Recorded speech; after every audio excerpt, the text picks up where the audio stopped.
Hey, it's Jackson with Glacier National Park. Today I'm up at Mount Brown Lookout, and we just dug a pit on an east aspect at 7,400 feet. And we had previously just gotten a propagating pit result on a layer of weak facets about 1.5 feet below the surface. It's large 6mm facets. We set up another ECT here. We're going to see if we can reproduce those results.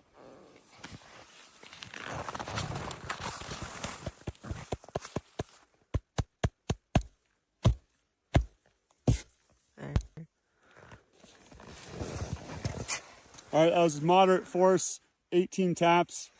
We got a full propagation on the same layer, about 1.5 feet below the top. And we just did 2 ECTs that produced propagating results for us.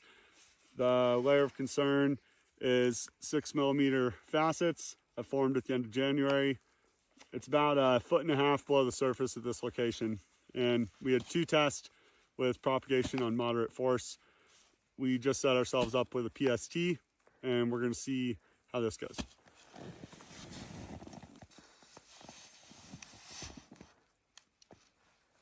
And today, all of our tests are giving us unstable results.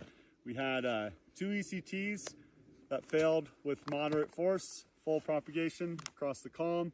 We did 2 PSTs, unstable results, propagation to the end with less than half of the block. So the take homes for me today are in places like the location right now that we're digging, we have some concerns for possibly triggering a persistent slab avalanche.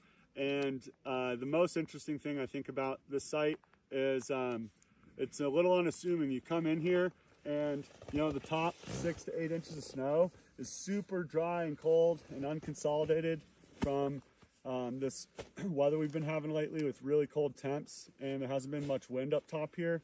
But just below that, it does start to stiffen up a little bit. It's starting to settle out, and so I think it's worth asking whether or not we might be getting close to or beyond the tipping point, and whether we have a persistent slab problem developing in the Central Glacier Park.